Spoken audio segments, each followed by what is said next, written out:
Hello, everyone, and welcome back to Star Wars Loose Cannon. Today we're joined again by the Brothers Krynn to discuss the Kenobi Timeline Part 7. This is the longest running series on this channel, on this podcast. Probably not for you guys, probably not for the Brothers Krynn, but anything that I've ever worked on, this is the longest series. It's not mine. I didn't write it. You guys wrote it. I'm just here to be a microphone for you, but... We've never actually done an audio series like this. We always cut it at one episode and then just gave up. Okay. But, that's like, it's just. Well, that's cool though. You have doing it differently. We don't have the attention. We don't have the attention span for fan fiction writing. Our own fiction, we've got the attention span for, but just not fan fiction for some reason. We got oodles. Yeah, of and notes. I'm guessing that people probably know who you are if they've gotten to this point. Like, we're part 7, but just in case someone is jumping in because they just felt like it, they're curious, would you mind giving a quick introduction for yourselves and this and what the Kenobi timeline is, and then we can jump back on in. Alrighty. Well, we are the Brothers Krynn, and we tend to do all manner of, well, Krynnish stuff. That is to say, we write a lot of fantasy, we write a lot of essays on literature, movies, video games, history, philosophy. We do history podcasts, some fantasy podcasts. We do all sorts of stuff, mostly on Substack, where we've had the best luck, because most other websites, the algorithm kicks our asses. And Substack's really nice to us, though. So, for some reason. And we got very lucky. It's pure luck. And yeah, but as for the Kenobi timeline, it's, it's a fanfic, for lack of a better term, about what if Obi-Wan and Tachi, the love of his life, and primary love interest to Obi-Wan Kenobi, got married and had an accident baby along the way. And from there, that baby became Tahlon Kenobi, who went on to become a bit of a kid brother to Anakin and a Jedi in his own right, before he ultimately died by Vader's hand about half a dozen years after Episode 3. That is to say, about 6 or 7 years after Episode 3. But Tahlon had had his own children with a Mandalorian bounty hunter by the name of Talanis Salazzar. The thing is, their children were Qui-Gon Kenobi, named after Qui-Gon Jinn, who was still Talon's hero, even as a young man. Lorian Kenobi, who was another hero of Talon's, because Lorian was a rival to Count Dooku as a child, and he got kicked out of the Order, wrecked his own life, and then cleaned up in his old age, and became the finest leader in the Mid-Rim, and formed the Spaceport 88 Alliance, which is the main hyperspace lane. And the spaceport itself is just like, think of it as the nexus point for almost all, like a third of all intergalactic trade through the Star Wars universe, from Outer Rim to Core. So this is the most important thing in the galaxy in terms of trade and economics and politics. And it's a 4-planet alliance thing, but primarily Junction 5 and Della Luna, its moon, manage it. Lorian Kenobi is thus named after that great planetary governor, and who dies in the Clone Wars, to Dooku. And Lorian goes on to become a Jedi Padawan to Ferris Olin, the last of the Jedi in the Imperial period, who was himself Anakin Skywalker's rival before Anakin turned to evil. Now, Ferris had exiled himself from the Order because he felt guilty for the death of another Padawan. Was not his fault, was not Anakin's fault. The guy was an idiot. And Ferris had a misjudgment of sorts, a miscalculation that got the guy killed because he didn't report that the guy had a faulty lightsaber. He didn't think it'd be a problem. He thought fully repaired. Turns out he wasn't a very good technician because he was trying to help fix it. But Ferris would later be retrained in the Jedi ways by Obi-Wan, find an asteroid, and go on to try to refound the Jedi Order. But the thing is, the asteroid is exposed due to a bad plot, because a character is turned into a spy, even though it doesn't make any sense, because Obi-Wan and Ferris had been into his head, as had Jeremy. And, it's one of those things where it doesn't actually make any lick of sense in universe. But the writer, Jude Watson, for once, bungled it up. So what we did was, okay, fine, we lean into the retcon, and Tahlon exposed a guy. So Ferris still has his Jedi Order of sorts, or his cult, has not been found by Darth Vader, and he's running around the galaxy trying to rally the Jedi. Now, last time, we got into how Lorian became his apprentice, and Lorian was always the nag, a bit of a shrew in a way, like a male version of Hermione Granger from Harry Potter. Just going around with Han and Luke saying, this is a bad idea. I don't think you guys are idiots. You guys are idiots. You guys are idiots. This is not a good idea. No. You shouldn't do this. Even though he does that, he's like Obi-Wan from Episode 2. Why do I get the feeling you're going to be the death of me? He's verbally abusive. But karma kind of comes back and bites him in the legs, because his legs get pinned down. He chops them off to save Han, and ends up needing to recover in a Bacta tank. And he's left in the med bay before he's transported off by Ferris Olin to the asteroid, because Ferris is not letting his Padawan learner out of his eyesight right now, because, Han and Luke nearly got him killed. Now, what this means is there's no Jedi around to teach Luke the Jedi arts. But what this means is that the basics have been taught to Luke, both by Ben and Lorian. And this isn't to undermine Luke, it's just merely to add. And of course, Han, we set it up so that now Leia sees that there's more to him than just the scruffy nerve herder. No, wait, scruffy-looking nerve herder, I should say. Because the idea was that love plot suddenly just started. There's no book or comic to explain why Leia started liking him. Now, when she first started lusting after him, it's pretty well established it was around the time of Episode 4. You can kind of see it in the ending when he winks at her. But the problem is, when she starts to fall in love with Han, it's a completely different story. And that's why we had to throw in the Lorian thing with Han saying, showing himself to be a nice guy. Not a nice guy. Nice guys finish last. Good men, though, are better than bad boys and nice guys. Ironically, as our grandmother, both of them, our grandmothers, our mother and our father would say.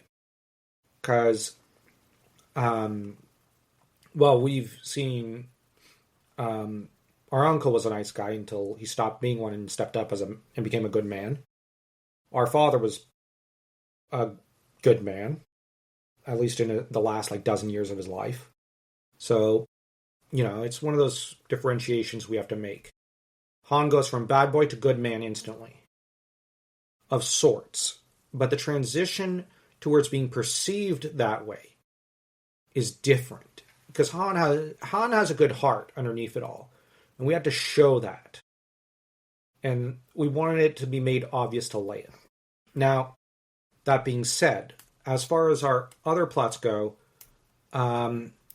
we basically had, unless memory fails me, we had, what was it?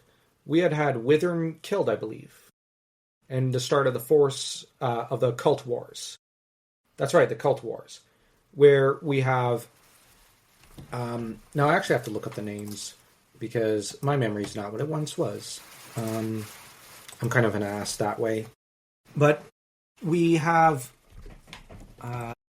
This is where thank heavens for Star Wars Loose Canon, because it has all of the names right there and the podcast and everything available for people to check out. So once again, subscribe to Star Wars Loose Canon, the finest Star Wars podcast on the internet. Wow. And yeah, thank you. I'm underrating it. Anyways, all right, I've got the page open now, and let's see.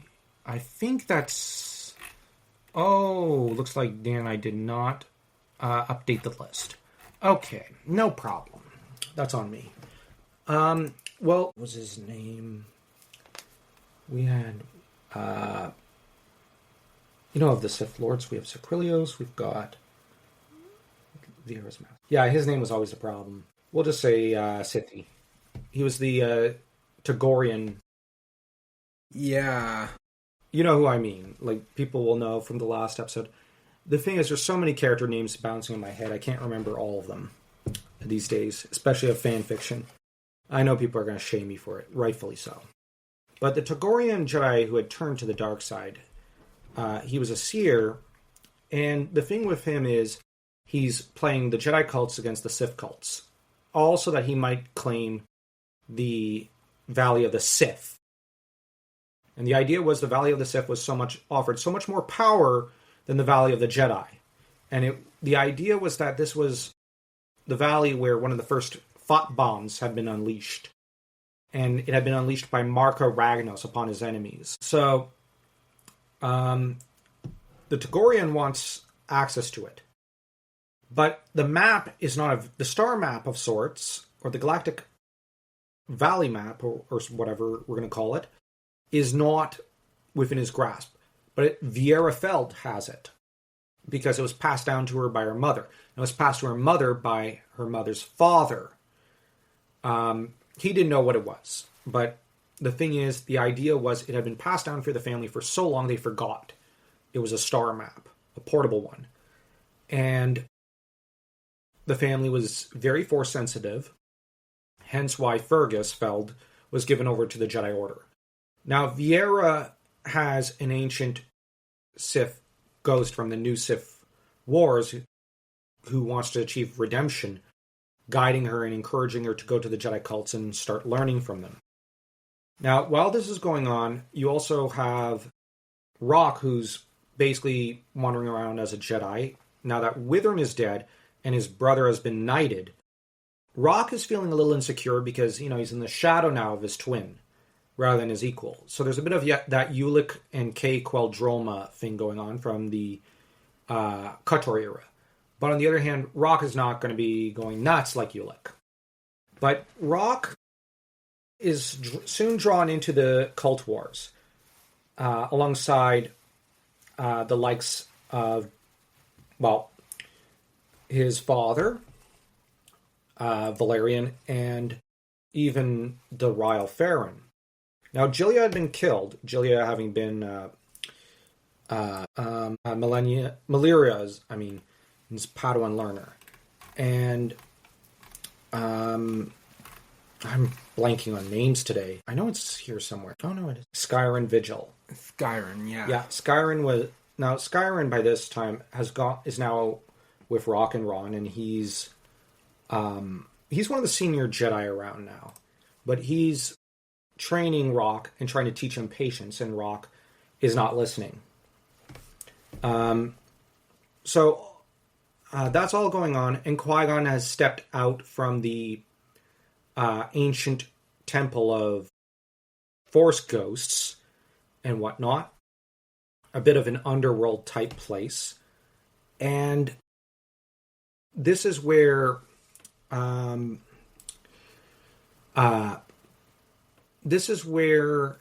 we ended up with a character we had made, and the idea was, we had the legacy, the lineage from the one. That's right. You'd probably be in an earlier episode. Kyrus had trained he had trained one Padawan. She had committed suicide, Kyrus having been Talon's master. And Kyrus, his Padawan had a child. And then that character had a child. And the thing is, this lineage had kind of split. And the thing is, what was it? Jalnia. Shen, right? Yeah. Shen. And the thing is, the idea was that we had decided that we'd tap that as a possible female character who would also join forces during the cult wars with Rock and Ron, where now I say that as an aside, and 1 second. All right, now there had been when we had been creating the fanfic. The reason I'm having a hiccup here is there is one character I'm not sure how popular he would be, because for one thing, he's inspired by the Dragonheart character of Bowen, and the character was even named Bowen. But the idea was that this would be a character who would embody a lot of old school Jedi values, but he'd be more of a cocky Han Solo type as well. But not like Kyle Katarn. He'd be different and more reluctant to draw his blade. Where Kyle would eventually come to enjoy a good brawl, this character would be reluctant to enter a brawl. But he'd still be more than a little confident, cocky, and mocking of others. And a little sardonic with his wit. But the character was called Bowen. But the thing is, we ended up running with one of two ideas. And this is where we would bounce between the two ideas. One was that Bowen was Bowen Shen. That is to say, he's descended from the one Padawan who committed suicide. And the idea is that, he'd be strong, but he'd be a lost Jedi Knight. And he's the one who's drawn into teaching Qui-Gon Kenobi the Jedi ways again. Against his will, even as Qui-Gon has to step into that temple to do the pod. Now, Bowen we had kind of glanced over last time. And I believe we introduced him last time. But the other possibility was of him being a Skywalker. And you can join in, Chris, if you want, with a Skywalker. How would you twist that one? But the idea was that now there had been some fanfic authors we had interacted with and whatnot who were fans of the Barriss and Anakin pairing. And there were some comics that kind of showed there was a friendship. And some of our friends had wanted, they preferred Bowen as a Skywalker in that regard. There was appeal to the idea, but once again, I'm not sure. Bowen was a character, the backstory was not as important as the end result. But the argument put to us for why Bowen should be a Skywalker was that it would completely counter the shitty Nick Filoni cartoon, where Barriss is de-aged. Barriss herself was about Anakin's age in the original MedStar books. But it undermines the Padme-Anakin marriage. Yes, it does, to an extent. And that's the problem I had with it. It is worth a question. Now, the problem with the Padme-Anakin relationship was it was very much infatuation. It was not really love. And the reason I say it's infatuation is because Anakin was very insecure with the relationship. Very insecure. As was Padme. Love, I don't think, is like that. It shouldn't inherently be that insecure. Now, I'm making a statement that insecurity and boundaries are two different things. And Anakin, remember, when Obi-Wan appears in episode 3, Vader just lets loose all these insecurities. You're with him. You brought him here to kill me. So there's that side to Anakin. On the other hand, Padme had always been someone he had to hold the hand of. She was never really a person that was equal intellectually, physically, or emotionally or spiritually to Anakin. She was basically a child he had to care for. Whereas Barriss was much more his equal. But the problem is, I don't know how I feel. Real quick, I wanted to ask a question about the illegitimate Skywalker. Like I said, these are arguments. One thing you mentioned was interesting about the insecurity thing, because when in Revenge of the Sith, he when he sees when Padme follows him to Mustafar, and then he's like, what were you doing with him, right? Like, there's sort of a... Is that maybe reflecting insecurity, or just the dark side has just tainted him so much? Yeah, Maybe that's what I'm both. thinking. So yeah, we had some friends and they, like I said, so I'm just presenting all the information unfiltered. But for the purposes of this fanfic, let's go with the Shen background, okay? Because that's the less weird one. I only want to present the info because I was unsure of what to make of it. And there were times when we were designing this fanfic when our oldest brother and us bounced towards making Bowen an actual Skywalker. And the reason for that tied in with Anakin Solo. And this was a good reason. So now I'm kind of hesitating because now I like our oldest brother's reasoning. The idea was that if there's another Skywalker, it adds to the tragedy, but it also means that Bowen has an obligation to save Anakin Solo in the Yuuzhan Vong War. So the idea would be that instead of Anakin dying, it'd be Bowen. And Anakin Solo would then go on to be the hero of that story. So that the fans get to keep Anakin Solo, the son of Han and Leia, while we get rid of the annoying, pesty spare. You know what I mean? So that was our oldest brother's thinking with it when he swayed to that side. So what's the genealogy of this new Skywalker again? Like, who are his parents? But there was... Well, the idea would be Barriss Offee and Anakin. But... Okay. But the thing is, I've got issues. Anakin cheating on Padme doesn't strike me as too in character. But another idea was a clone child of sorts, where he'd be born basically in a test tube, which Palpatine would have been trying to create a new Skywalker from Padme and Anakin's DNA, just thinking, yeah, okay, I'll like, if you want a proper Skywalker, I'll just make him myself. But that this would have been one of those operations Ferris intervened in. And, the child that would have resulted would have been stolen away. That was another possibility that was thrown up. So he's basically an illegitimate without being an illegitimate. This backstory was entirely fucked up. At least in my opinion. So, yeah. But the problem is, like I said, I kind of like the Shen backstory, but, there was all these other backstory ideas and we never quite figured out, pinned down what we were going to do. Yeah, so this is where I'm actually going to say, you know what? Dan and I aren't sure. I don't know. Yeah. We've got like three bloody backstories for this character, who was a pretty interesting one. But he was also going to play a role as a father to a potential niece / goddaughter of Luke, who would be called Revan, in honor of Revan. And our oldest brother was very married to the Skywalker idea.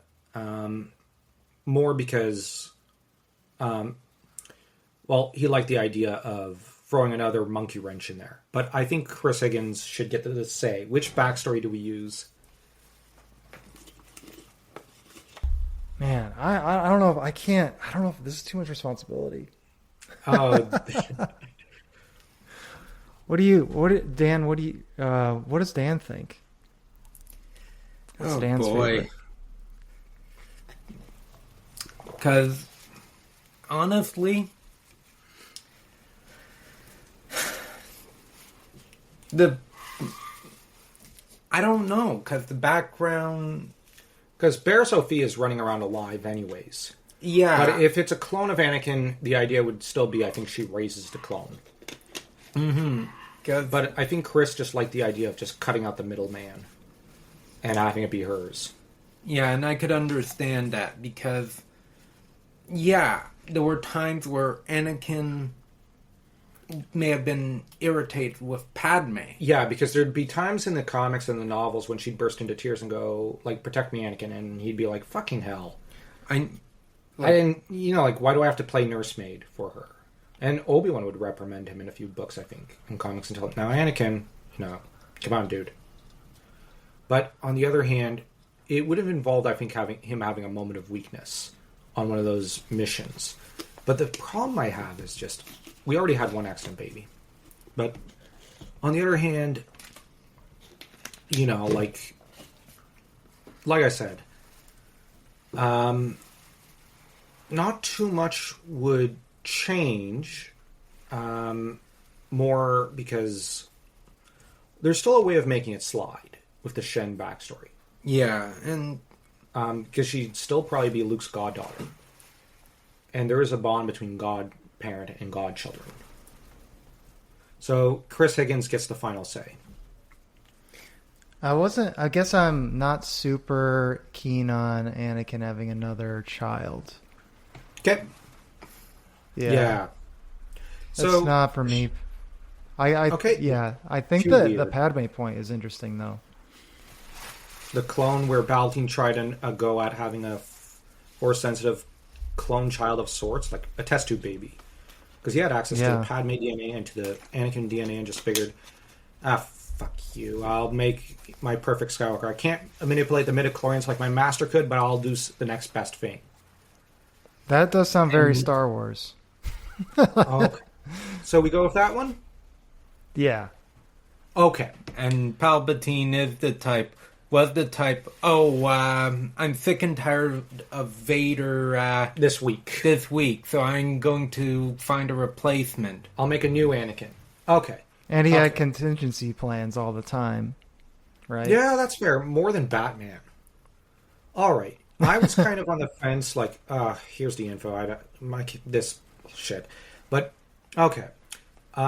Chris will probably be happy. And I'm content because it doesn't challenge the movies. Or the novelizations of the movies. Sorry if I'm like, I do not challenge things. I cannot challenge their characterization. Like, when I was younger, I was like, yeah, this is so cool. But now as a grown man, I'm like, I can't accept it. But thank you, Chris, for saving the Star Wars universe, the Kenobi timeline. Could not have been without Chris Higgins. So You're giving me too much credit. Not enough. All right, so we'll just quickly construct Bowen's backstory. Bowen was born in a test tube. Obviously, Palpatine had his plans. Ferris broke in, busted everything up, and proceeded to steal away the surviving Force-sensitive child. And even the data and whatnot was destroyed. And because Ferris was involved in this, and this would have been on Biss, the thing is, Vader would have soon found out. Palpatine would be peeved because he didn't want Vader to know. Because the two were basically in a semi-conflict. They were like in a Cold War with each other. Ferris ran off with the child and left the child with Barriss Offee, who had survived to this point. And she plays adoptive mother for this young Skywalker. And because he's technically the son of Anakin without having been born from Padme, and he is the son of Padme, there is a Force bond. So, yeah. As for his actual age, I would say he'd probably be about, we'll say about 2 years younger than Luke. How's that? That sounds good. Yeah. Okay. Now, Bowen, though, has a hard life. Now, this is where we're on sure footing. Bowen is trained to be a Jedi Knight. He knows he will be a Jedi. But the problem with Bowen is that he's impulsive and he races off for adventures. But the problem is he soon finds himself a padawan, and after his ship is shot down and he falls in love with a young woman, and he trains her in the ways of the Force. And yes, there was a lot of borrowing from Jolie Bindo here. But the idea is she would later be tempted to the dark side by a dark side cult, and led by Treyas. And the thing is, Bowen would not want to believe it, and of course they'd fall to fighting. She would attempt an assassination, and the fighting would result after she tried to assassinate his adoptive mother, Barriss, who was also his master. And Bowen would, of course, disarm her and have her life in his hands, only to find himself unable to kill her. At which point she'd escape and go on to train further under Darth Trayaus. Bowen, though, would be from then on hounded across the galaxy. His mother would flee into hiding. I say mother, but, she's actually his master.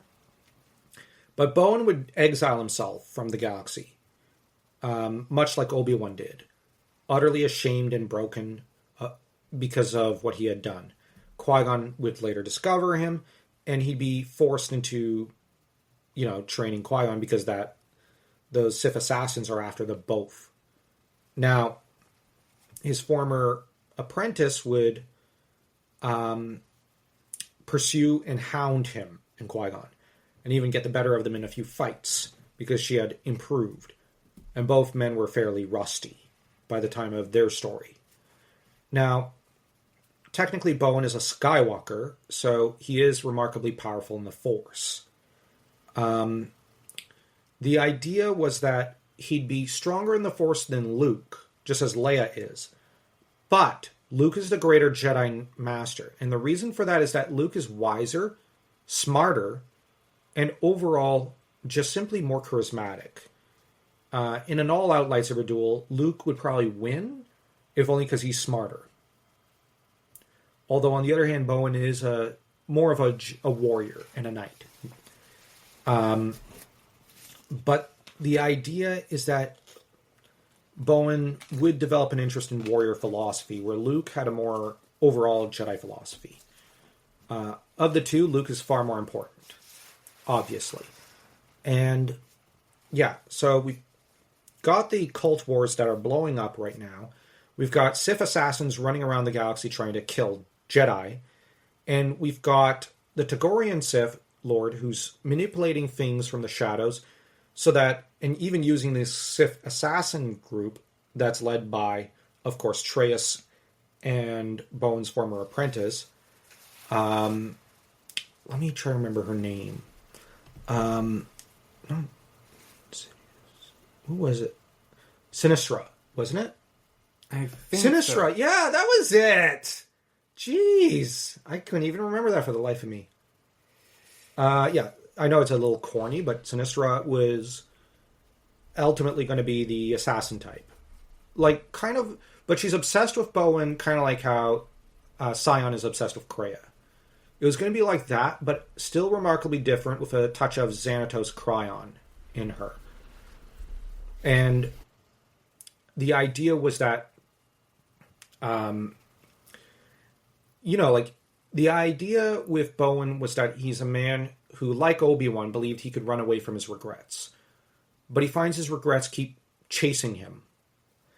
And where Ben had to find, after his death, the strength to overcome his regrets, Bowen has to do it in his lifetime. And Bowen would end up not meeting his brother until some time later, but he would meet with Leia on occasion because she's running around with Han on occasion. They are boyfriend and girlfriend of sorts. Well, she doesn't want to admit it. He's scruffy looking and all. I'd be ashamed too to be seen with that. I'm joking. Yeah, nerf herder. Yeah, I know, right? And but which might be one racist, by the way. Just saying. Yeah, Is well, nerf herder we're racist? we're kind of racist against nerf herders. Nerf herders, herders of nerf. Yeah. Yep. But which one should we start with? The Qui-Gon plot point alongside Bowen, the Vieira one with the Valley of the Sith, or the Rock Stardust one? Valley of the Sith. Because it sounds the coolest? Because the Valley of the Sith is always the coolest. Right. Of course. Well, that's where I always went first in KOTOR. When I got to choose a Korriban, Korriban is, you got to go to Korriban. But this is probably, is this a different Valley of the Sith? They had a Valley of the Sith there, right? Yeah, there's the Valley of the Sith, but the idea is that this would be on another planet. Yes, the princess is in another castle, and the idea was that, let me see. I remember Chris selected, our oldest brother, selected, what was it? It was not Korriban, it was not Zeost, but it was the one from Tor. I'm bad with names today. Dromun Kos, that's right. The idea was that I was going to be on Dromun Kos, and but hidden from the galaxy. And the idea was that but the thing is, it was lost. Now, Dromun Kos is not lost, but the location on Dromun Kos is lost. You know what I mean? And the idea was that it was lost somewhere in the jungles, deep underground, like Fredenad's tomb. So there was some inspiration taken from Kator 2 in that regard. Like, it was very deep underground. But Viera would go from cult to cult, learning the Jedi arts, and basically being dispatched to defeat this Sith cult or that Sith cult. And she would ultimately end up mopping them up, one by one, while teaming up with some friends like Tahlon Kenobi at one point, who had escaped from his master's supervision, only to be dragged kicking and screaming back. She would also team up with the likes of Luke at one point, who would try to reason with her a little, because he got separated from Han and Leia, and they had gone out because Han was trying to had one of his crazy schemes again. It's an addiction with him. If you read the original Star Wars comics, it was a serious addiction of his. He had to go out and do a little smuggling because he was trying to see if he could raise money for the desperate hope that he could pay off Jabba. Jabba wasn't interested in money anymore. And the idea was that Viera would be dispatched by the Jedi cults who've at key locations, and the Togorian Sith Lord would be pretending to be a Jedi Master with her. And so, like, her Ghost Master knows the truth, though, but he doesn't reveal it because it's not yet time, and he sees it as, it's one of those things, it's not for the dead to interfere. I'm just here to teach my apprentice, and whatever she does with my knowledge, good. But the thing is, Viera is also, as she's hunting down one Sith cult after another, she's discovering fragments to a larger map that goes with her necklace. And this larger map will reveal the location of the Valley of the Sith. And when she at last, gets the last fragment, the idea was that her would-be master, who's not with her, kills the Jedi, slaughters the main Jedi cult she's been working with, one of the main ones at least, and, as she's getting a warning, like, there's a Sith Lord here, and, communication gets buggy. So she returns back to that cult and finds, whichever planet it was on. I believe the idea was that I was supposed to be, I think it was supposed to be hidden on a jungle planet. We were just going to use our own. But that cult's brought to an end. And Viera, of course,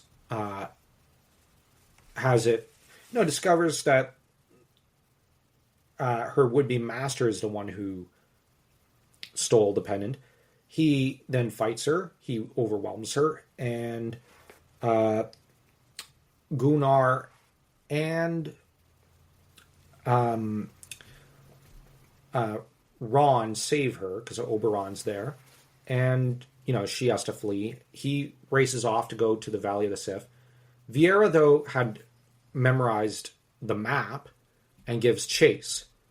But the thing is, she's caught between thirsting for revenge and wanting justice.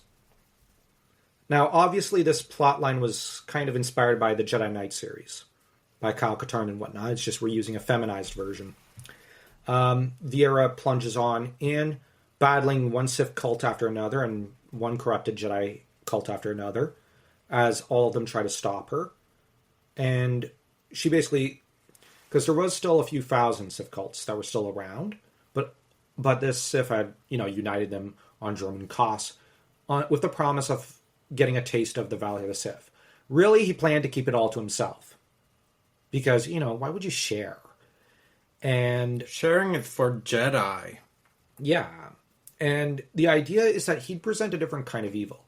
He is consumed by his visions of the future and whatnot. And he was partially inspired by, I think he was partially inspired by a certain James Earl Jones character, the villain he portrays in Conan the Barbarian. Thulsa Doom. Remember? Yeah. There is some Thulsa Doom, like, I have a great destiny ahead of me, like that sort of delusional cult leader. That was his character.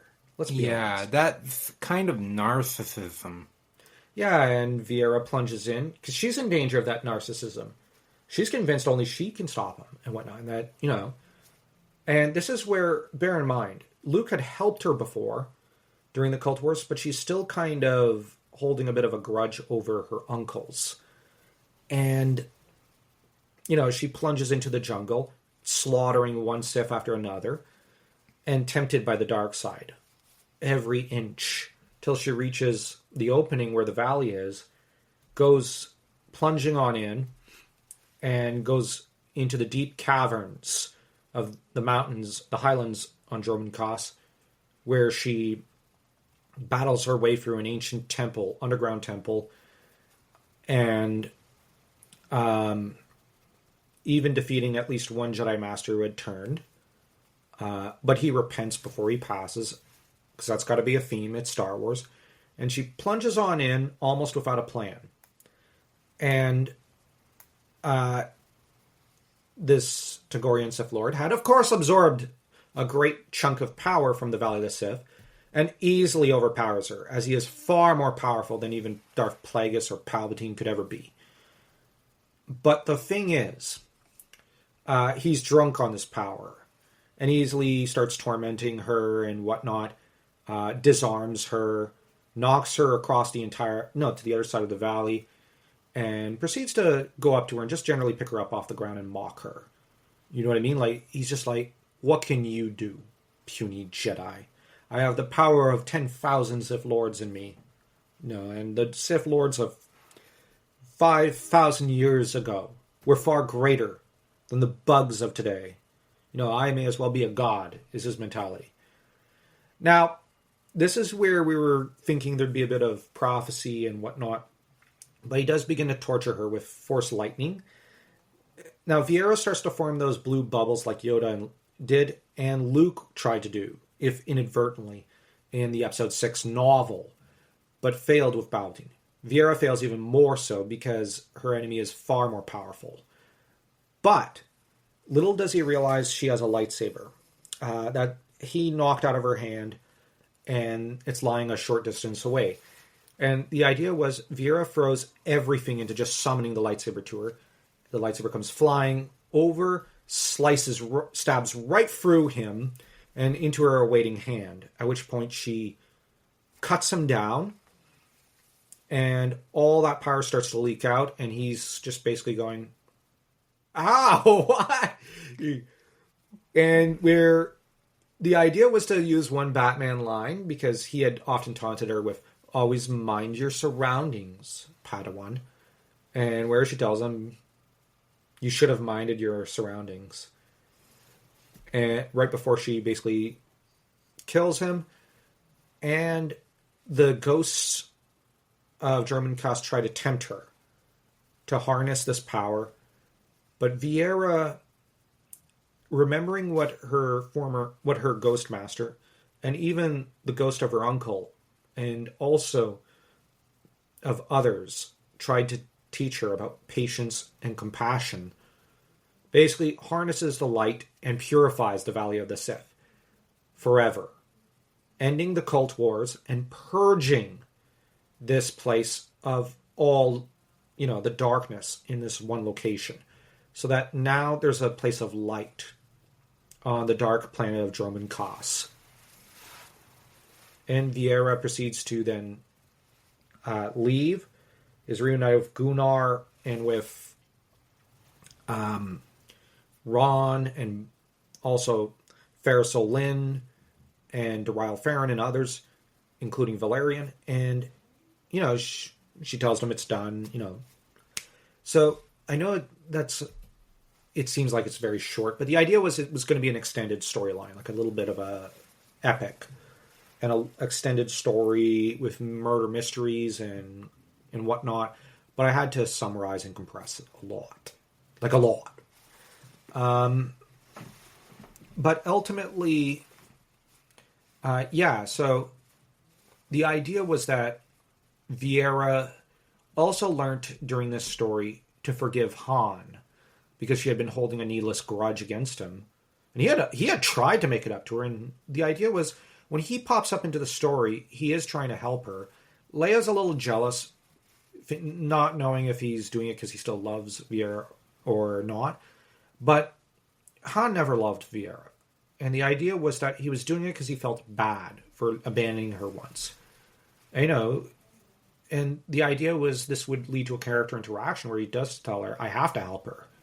I abandoned her and left her to die. And on the other hand, he'd be like, wait, you're jealous. And he'd hold that over Leia. And this would be the start of when he starts teasing Leia incessantly about loving him. But on the other hand, Vieira would get over it, finally forgive Han, and kind of start becoming friends with Leia, so that there's a bit of a girlfriend for Leia to turn to and complain about guys. Not that Vieira will listen to her about Han, because to Vieira's mind, I don't need to hear about Han. I don't need to hear about Han. The only guy Leia will complain about. Yeah, and Vieira doesn't really... it's not that she hates him anymore. She doesn't mind him. She's actually friendly with him. She's just like, why do I have to listen about him? But yeah, so Vieira is redeemed and goes on to become a Jedi Knight. But Vieira is also the first Jedi to actually just take one attitude. Because as she turns away with her friends, her master, who was a Sith and felt himself not to have been redeemed, is the one who knights her and recognizes her as a Jedi Knight and tells her, my training is complete. I finally atoned. Because I did so much evil in my lifetime. Now I have left something of a legacy of good. I can cross over and go and join with the netherworld of the Force and basically go to hell or heaven, but I can let go and forgive and whatnot. Vieira, of course, encourages him, even as she's regretful and doesn't want to let go of her new daddy figure. But he goes, and this is where Vieira makes the decision never to hide what she is. So she's the first Jedi, really, who steps out of the shadows in a way. She's like, yes, I'm a Jedi Knight. I'm not going to run from Vader. He must run from me. And I know it sounds like a girl boss attitude, but the idea was there'd be development to it. But around this time, you have to bear in mind, Luke takes that attitude as well. So in a way, she's following after Luke. We have to bear in mind, Luke is actually the first one. So the idea is she's following in Luke's footsteps. But she's also thinking, I'm not going to hide what I am. And Farisol Lin was still honoring the title of Jedi. So, yeah, the idea is she's somewhat of a girl boss, and this is going to lead to later suffering for her. And, and I just remembered, she had also been supported by one Jedi cultist who was a bit more of a cocky, nagging, basically he was inspired by Obi-Wan, but he was going to be a cocky nag who is basically just he's a Soresu master like Obi-Wan, but he was going to be someone who just mocks and embarrasses her and makes fun of her. Probably kind of like if I had to make a comparison, like Obi-Wan, but also kind of like Zach Taylor from Power Rangers. Like just basically going, like where Vieira would say, all right, I could take them. Yeah, that's a first. He's always dropping the snarky comments. But the idea was the reason I mention him is there'd be kind of a romantic subplot and tension between him and Vieira.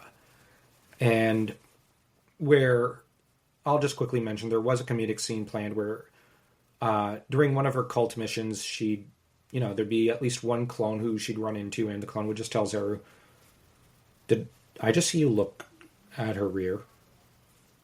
So I must warn you, look again. You can look, but do much more, and I'll have to treat you as I would the previous guy she went for. You'll not survive. And Zeru, like to see you try. Like, the idea was, he like, if he's a son-in-law, he's like, yeah, whatever, I'm not going to back down to dad-in-law. But then, after an extended threat from someone like Crusher, he'd say, can you just call your uncles off? I haven't done anything yet.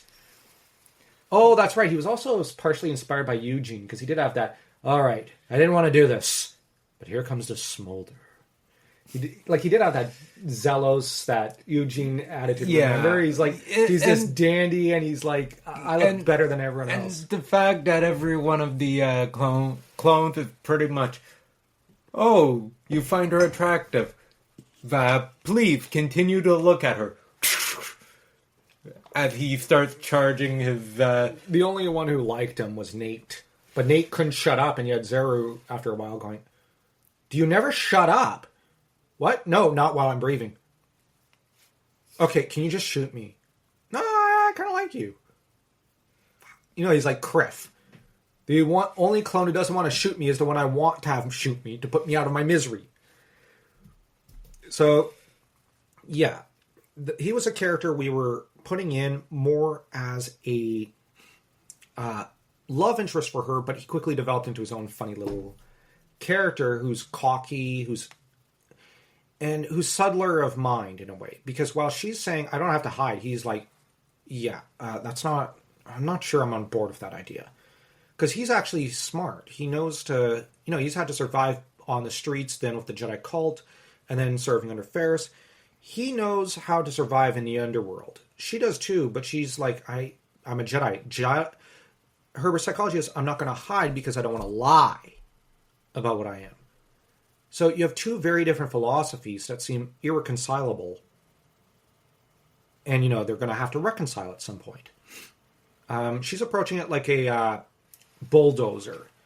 He's approaching it in a sleeker manner. So that was kind of the thinking. In a lot of ways, she can be smart, but the idea would be he'd offer a lot more patience and smarts. And he would be trying to teach her to deepen her connection with the light and also, be smarter. So, yeah. That's the story of the Valley of the Sith. So that's one down. Don't worry, there's not going to be too many other characters added because I really don't see the point. So, okay. We've got one subplot finished. And one plot thread tied up. Which one do you want next? What two are left? Well, we've got the remnants of the Force cults, and the idea is there's still some of them left. They're not all dead. No, there's still a few left. Oh, a couple stragglers. There's stragglers, and there's someone rallying them. And of course, Darth Tyrannon had introduced himself as Ordinum and become a contact of Rox in passing. That I believe we mentioned last time. And he is currently after the blueprints of the Starforge, which he believes to still be out there. So that was also another plot thread, because our oldest brother thought there'd be blueprints to the damn thing. Where are they? Well, they have to be lying around somewhere in a Rakatan temple in the unknown regions. So, so Tyrannon is after that. because that's a plot thread our oldest brother thought of, and he said there'd be blueprints. Like you'd have all sorts of computer schematics and whatnot. This is a plot thread that's actually needing tied up from KOTOR. So let's tie it up in the fanfic. And it's not like there weren't any other tools like that Yeah. were around in... Yeah, so the idea was to tie up the Rakatan thing from KOTOR 1. And Ordinum is kind of the Dark Lord searching for that. And the idea is... Ordinum, though, is tricking Rock and tempting him with his greed and his ego. Saying, like, I'm a Jedi too, but, like, I'm, can you really rely on can you really trust your father? And also, can you really rely on, like, your master? He treats you like a kid. And, there's that kind of Palpatinian relationship between the two that's developed over the course of a year or two. And Rock is kind of feeling a little spiteful towards the fact that his master tends to treat Obi-Wan like a full Jedi Knight, but treats Rock like a child. It's just that Skyrim just regards Rock as impetuous and just unreliable. And we'll say it to his face, you're unreliable. And so you have that's going on. And you've got the Qui-Gon thing with him stepping out of that spirit temple of sorts. So that's, I think, the two main plot threads we've got right now. Which one would you like me to talk first? Well, I love our cultists, but we're gonna have to give them a break. They've been through a lot. There's been a lot of death in the cult arena. They had a cult wars, so let's give them a break. And I'd like to hear more about this Starforge, because that brings up great KOTOR member berries for me. Okay, we get member berries too, but the idea is that. One thing before we get to the member berries. Sorry. I know that you guys. I love member berries. You guys love member berries, and I love that. But another thing that Absolutely. I do love, another thing that I also do love is energy, because when you're trying to be a creative person and you're trying to create podcasts, you're trying to create fanfics. What do you need? Well, you need energy. And, some people are crazy. Yeah. They get up at 5 a.m. They get up at 4 a.m. They only have to sleep for 3 hours a night. Yep. They only have to sleep 3 hours, and yet they can write a novel a day or several pages at least a day. Some people like me, they get up at 8 a.m. and still that for them feels early. But still, we all have our own battles. But what we do have in common is that we do need to find a way to get energy. Some of us have it naturally. I would say some people need a little bit of help. For me, I need a little help. So I turn to caffeine, but what I also turn to recently is Magic Mind, which is it's a legal performance enhancer, guys. No, it's all natural ingredients, actually. It's packed with vitamins and nutrients, and a lot of people use it as a way to complement their coffee regimen. It's got all kinds of great ingredients like that are spinach based. It has like really unique ingredients like lion's mane mushroom, chlorophyll, matcha, B vitamins, L-theanine, and turmeric. These things help with cognition. Not a lot of people know about them, especially here in the Midwest where I'm from. We're not as attuned to these types of things. But what I did is I challenged myself not to use Magic Mind for a week basically, and I wanted to see what the difference would be. And for me, it was like, okay, I didn't see a huge difference, honestly, in like the day-to-day energy, but I will say that I did not like not having it. And I don't, might be thinking like, well, aren't you underselling it? And I am not, because I don't think it's addictive.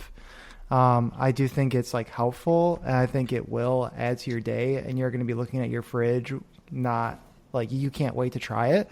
But unlike caffeine and unlike other substances and chemicals, like we kind of get addicted to them, and I think that's not always the best thing. We don't want to add on another thing that we're dependent on. So I don't know. What about you guys? Do you guys like to have like a sugary beverage during your day, or like what's something that you might turn to like when you're writing? I like Tim Hortons ice caps, but I also sometimes rely on hot chocolate or coffee. How about you, Dan? I'm a very sugar and chocolate guy. Yeah. That's speaking my language. I like them all. I like to put sugar in my coffee sometimes. That's when things start to get dangerous. Because let's get dangerous. Sorry, I couldn't resist it. Darkwing Duck. It's okay. Everybody loves them. Yeah. So just so you guys know, we do have a discount, of course. And you can go to magicmind.com/SWLC. You can get up to 45% off of your first subscription. You can get 40% off just a one-time purchase too. You don't have to like get into the monthly thing like I am. Like I'm crazy. I want my shipment coming in monthly, but you just want to try it once. You can use our discount code SWLC20 at checkout. And again, the link is magicmind.com/SWLC. And we would love it if you tried it out. It's good for your mental health, and it's also good to support this show. But yeah, without further ado, let's get back on to the Starforge. Yeah. So the idea was that Ordinum or Tyrannon had been trying to figure out where the hell this map or blueprint was. And for that, he would need to retrace a good chunk, or at least a small chunk, of what was the empire of the Rakata, which was huge. But he doesn't have any idea. A lot has been lost to history. Now, this is where the hunt for the straggler cults is going on, all while the Ferris's cult is or Expanding Order, is trying to avoid Darth Vader for the most part. Now, the idea is that Vieira would be dispatched to Dromund Kaas instead of Rock, which would kind of annoy him. And Rock would, of course, want to go off on his own and do it anyways. But Vieira would basically come back with the information that there was there was basically a small map that leads to one of the star maps. And this is where Darael Feran would lead the way to Dantooine. And it'd be there that he would discover the star map. And, what the star map is for and from. And at this point, the race would be on. But the trouble is, Tyrannon realizing, wait, the star maps are still active, and that could be used to find, the former capital of the Rakatans, which is out there. Like, they all know where it is. But the idea of there being any fragment of technology left on Rakata Prime or Lahan, as it's renamed, and there being more to the Empire. Because the idea is the star map does trace out, to an extent, what the map of the Empire of the Rakatans was. And Tyrannon is thinking the capital may not have been Lahan initially, or at least that's not where the blueprints are. And the idea would be that, yes, it is, but he still he's wanting to investigate, but he's overthinking it a little. But he's also wondering, and we were going to add one planet which would have served as another Rakatan world. And the idea would be that that's where a fake blueprint is. The real one was kind of hidden in broad daylight in the temple on Lahan. But, he doesn't realize it at first. This was going to be a great trick the Rakatans played, so that we portray them as tricksters and as being fairly clever. Now, the idea was from there, the thing is, Tyrannon would try to trick the information out of Rock later, because he'd also be on Dantooine, and Rock would be reluctant to give it over because it's guarded Jedi secret, and he'd be caught during this meeting. Darael would try to, protect Rock, and Tyrannon in a fit of rage would just kill Darael, the Trandoshan Jedi Master, who was once the master of Melirah. And realizing the jig's up, Tyrannon basically says, okay, he'd race onto his ship, go for Korriban, and basically go for the exact tomb where, he thinks the map is. Now, the thing is, he finds it, and he goes from there to find where this fake planet, well, not fake planet, but where the planet with a fake set of, data is. Valerian would go to give chase. Rock, consumed by guilt and grief, would give chase despite his, his doubt now. And he would have been ordered to remain benched and to return to the Jedi Temple of sorts that is on that one asteroid where Ferris's order is. Rock would not listen. And because the problem is Ron would end up basically helping him out. Where this is where the other twin decides, you know what, I'm going to help my brother. And Tyrannon, when he realizes they're on his trail, would divert to Enderan to go and threaten Olivia, the queen of Enderan, whom they had grown up a little with. And he would seemingly kill her in front of the twins, only for it to have been revealed she did a trick like what Padme did and hid as one of her handmaidens. That was something I thought was funny. And Tyrannon, though, is hounded away and then goes for that planet. Now, Val by then would have already gone ahead to that planet, but Val stopped by on Rakata Prime, or Lahan, in order to search the temple there, thinking, there's no way the blueprint would not be near where the Starforge is. Tyrannon is thinking it's on basically the original capital of the Rakatans. So you have these two different ideas and ways of thinking. But here's the thing. The Han may not be where the Rakatans probably originated from, because there's such a mystery we don't know. And our oldest brother's thinking that's not where they were, but it's their adoptive homeworld. But the problem is, Val finds the blueprints. But where we're thinking it'd be funny is the real blueprints are basically destroyed. And by Val. So that Tyrannon now is chasing what he thinks are the real ones, but are fake. It's just a taunt. And that was going to be a big reveal to him that would just be one of those FUs from the heroes to the villain. But you have Rock, who's currently a little annoyed that his childhood friend, Olivia, who had occasionally ventured out and they had occasionally interacted with, had been threatened, especially since there was a romantic subplot between the two. Rock would give chase, as would Ron. Ron would nearly have his ship shot down, and because some of the cultist stragglers would show up, and of course Mex and Vlanton would show up to the rescue and shoot down those ships, because they're the pair of Rodian and the hamster race. Chandra Fawn. Yeah, and they have that ship loaded down with missiles, and because they're nuke happy.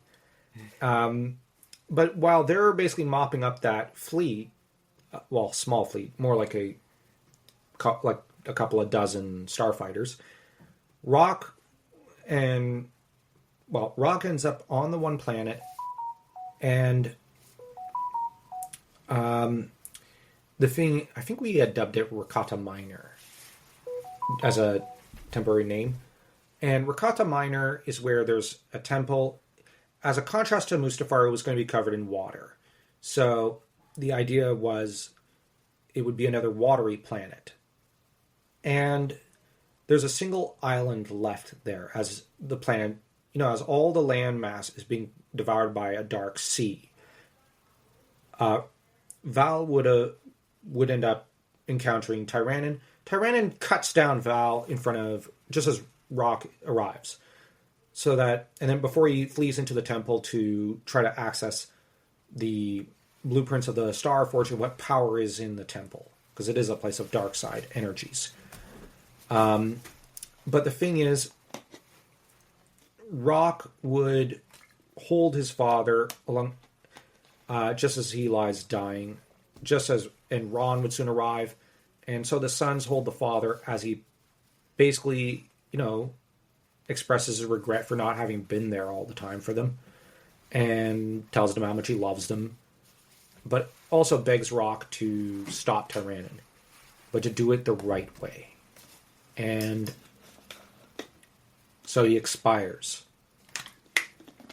and goes to the netherworld of the Force where Melirah is waiting for him.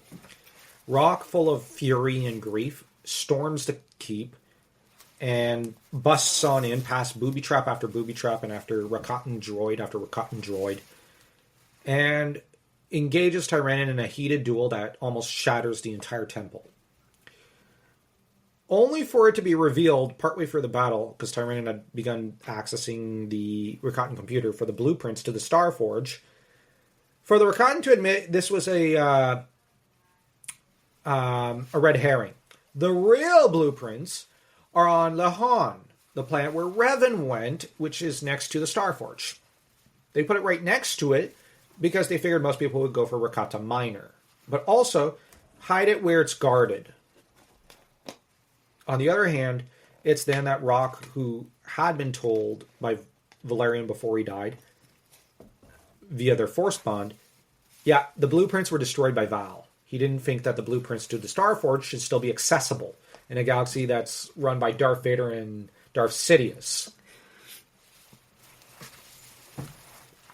So Tyrannon, who dreamt of the same glory, is laid low and defeated and humiliated and made to look like an idiot, which he was. He is an idiot. Oh, of course. And the thing is, though, Rock... Rock ends up doing something that we figured it'd be the most ironic thing, because Rock has been consumed by anger and ego, and it's seeing Tyrannon spluttering and shrieking with rage, and it defeated and broken at his feet. That, there's a realization there. Because during the fight he had tried the dark side and it didn't work. He almost lost a fight. It's only when he let go of his anger that he was able to embrace the light and gain victory and mastery over his enemy. And the idea would be that it's then that Rock truly forgives him and even says, you slew my mother's master, someone who was essentially my grandfather. Then you slew my father. I should slay you. And Tyrannon does tell him, go on, do it. Give in to the dark side and all that. But the idea was Tyrannon would look at him and go, no, you originally turned because you lost people you loved. I don't want to be you. And I'm sorry for your losses. At which point Tyrannon will go, wait, what are you doing? Then realizing what Rock's about to say, he says, don't you dare. I forgive you. And the idea is that this would be the biggest insult to Tyrannon, who's a narcissist. And because of that, Val had denied him the blueprints to the Star Forge, and Rock had humiliated, defeated, and done the same thing for all intents and purposes. The hatred passes to the son, and from there, Tyrannon makes one last lunge, only to fall into the sea. And it seems like he'll never be seen again as he's dragged under the surface.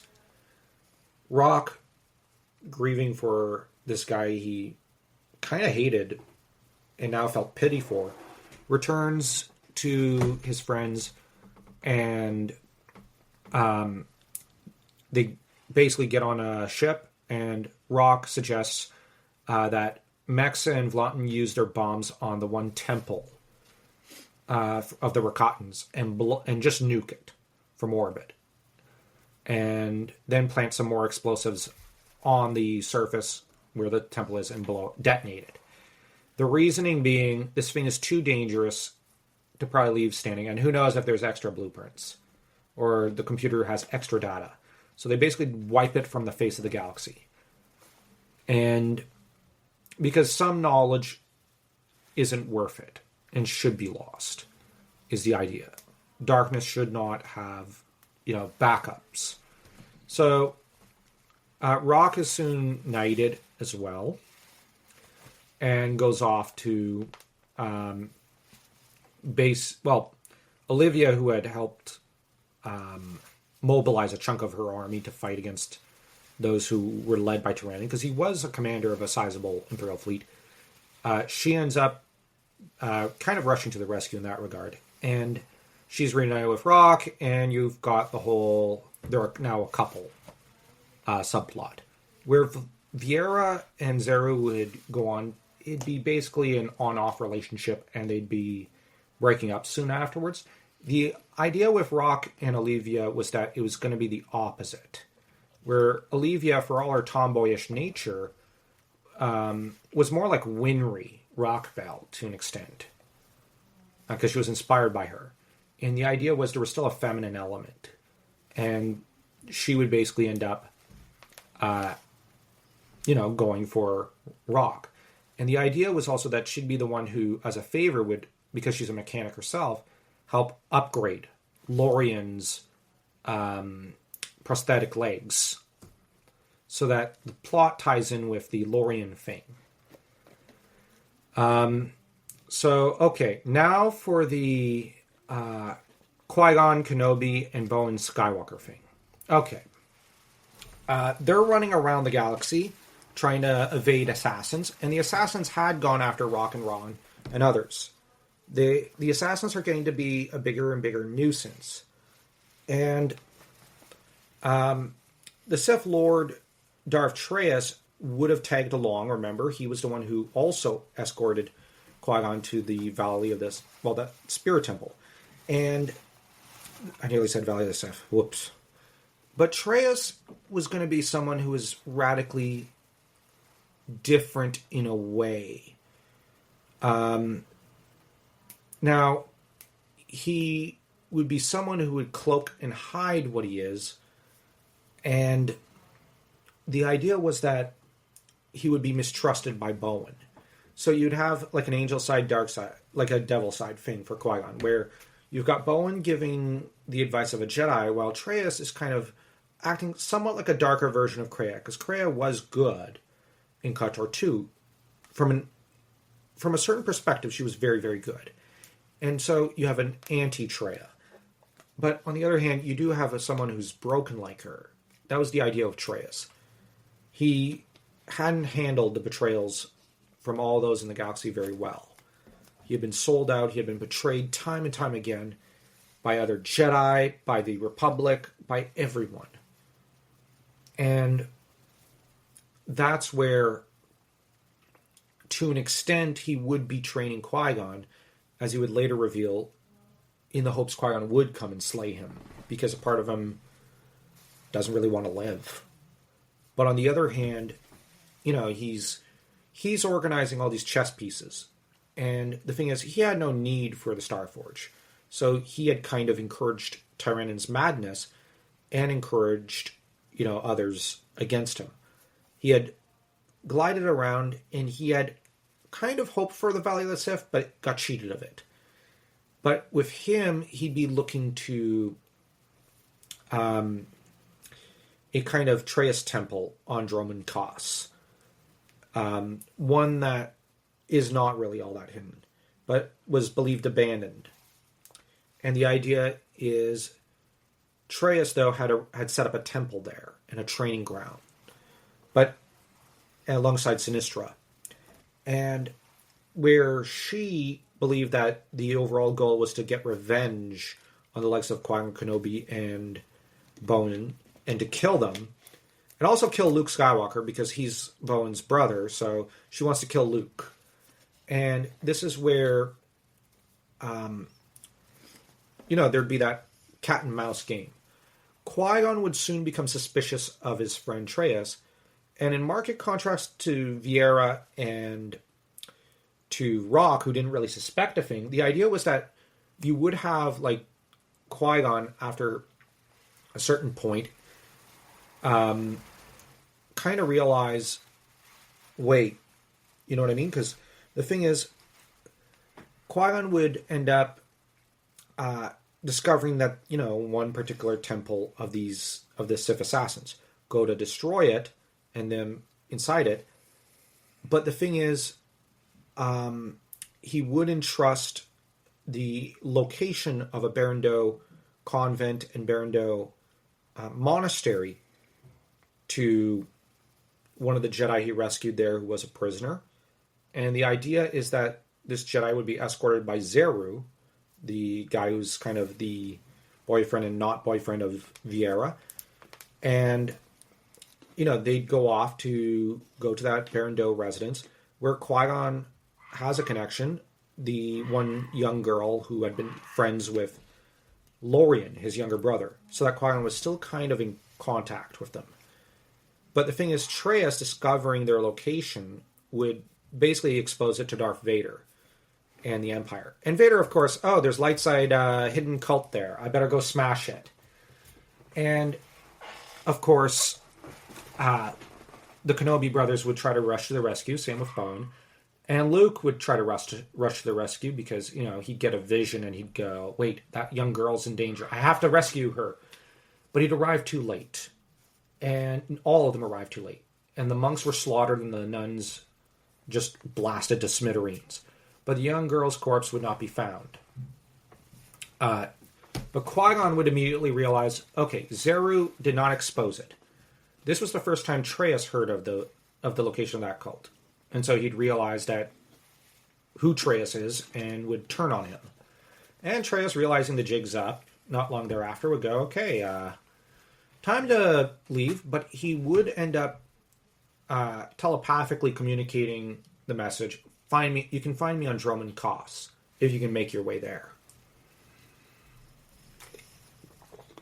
And so Qui-Gon leaves for Dromund Kaas, with Bowen basically. His ship would be sabotaged because Qui-Gon doesn't want someone following him. But Bowen would have a secret weapon, Luke Skywalker. Luke would repair the ship because his own had been damaged by Qui-Gon a little more. So they basically repair one of the ships and jump on together, and they're bonding. They're getting to be brothers, and they go to give chase after Qui-Gon. Bowen is worried because Qui-Gon is technically his padawan. Luke is worried because that's his bestie. And so Qui-Gon, though, arrives on Dromund Kaas ahead of the others, makes his way through the forest, slaughtering this assassin or that assassin. Sinistra lets him gain access because she actually deep down hates Treyas and doesn't want to kill Qui-Gon. She views Qui-Gon as bait for her real prize, her former master, Bowen. Bowen arrives, and this is where there'd be two major Jedi duels happening at the same time. Bowen, though, would try to leave Luke behind, kind of fail, and Luke would follow him, but ultimately Bowen would tell him, okay, you go on ahead, you can go find Qui-Gon and help him, but I gotta handle her. And so you have Qui-Gon dueling Treyas, and you have Bowen dueling Sinistra.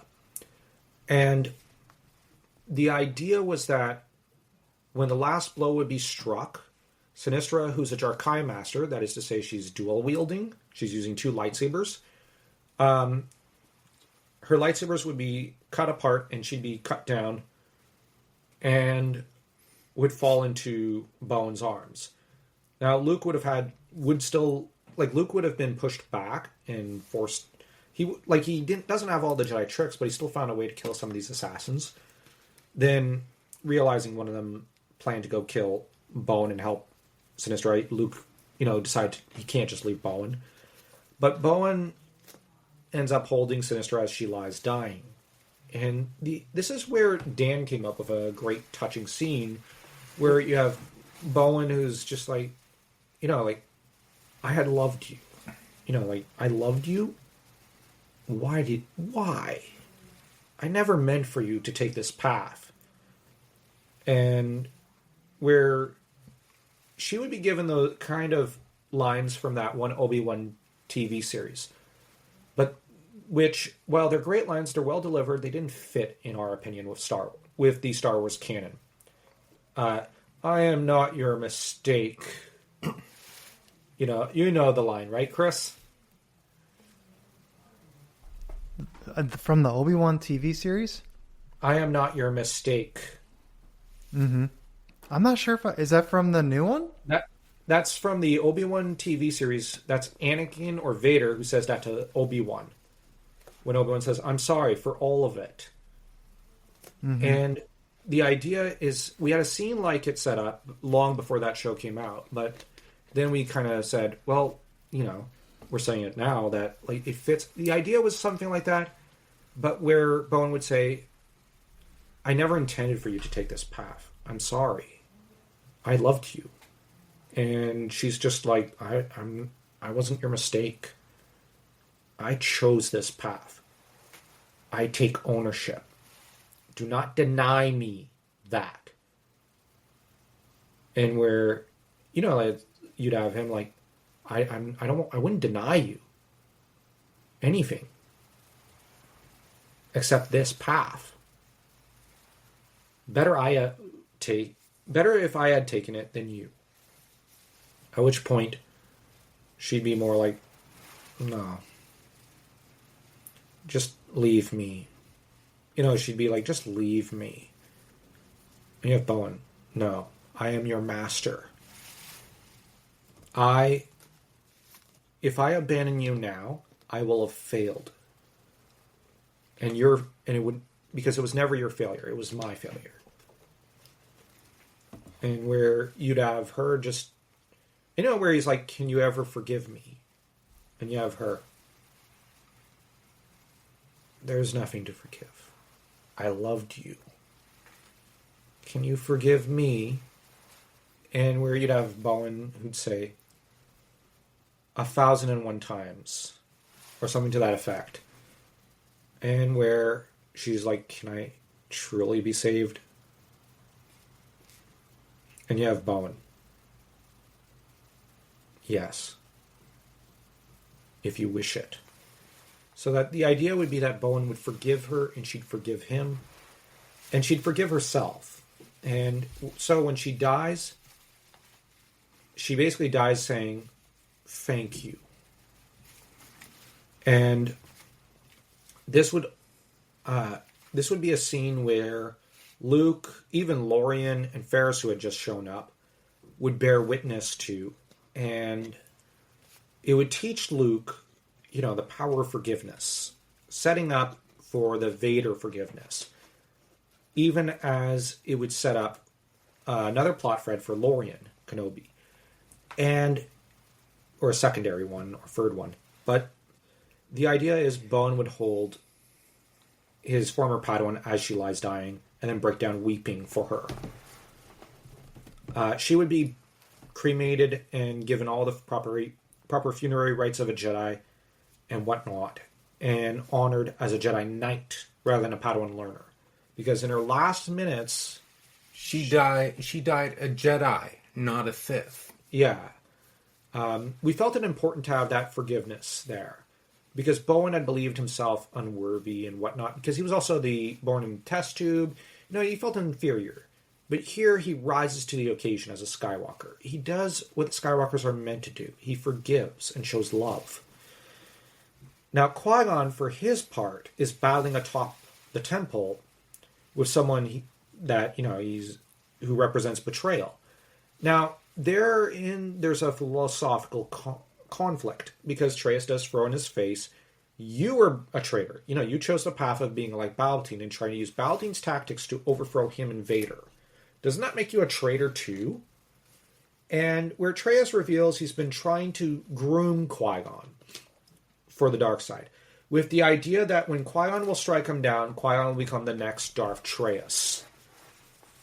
Because the idea is there must always be a Traya. or Atreus. Someone who has been betrayed and who carries with them the knowledge of betrayal. And during their duel, Qui-Gon gains the upper hand, using the pod perfectly for the first time, and crushes his enemy. Atreus would end up full of regret and grief as well, but he would basically die kind of saying, so, this is the path you've chosen. A Jedi. It'll involve more suffering and betrayal than that of the Sith. And you have Qui-Gon. No. You have, yes, it will. There will be suffering. There will be grief for you. And eventually your precious Vapod will fail you. And you have Qui-Gon who will see it as, and that's my path. That's my decision. And I am a Jedi, like my father and grandfather before me, and you will, and I expect you will respect that enough to either, stop your blathering and die, or, basically just turn away from your current path.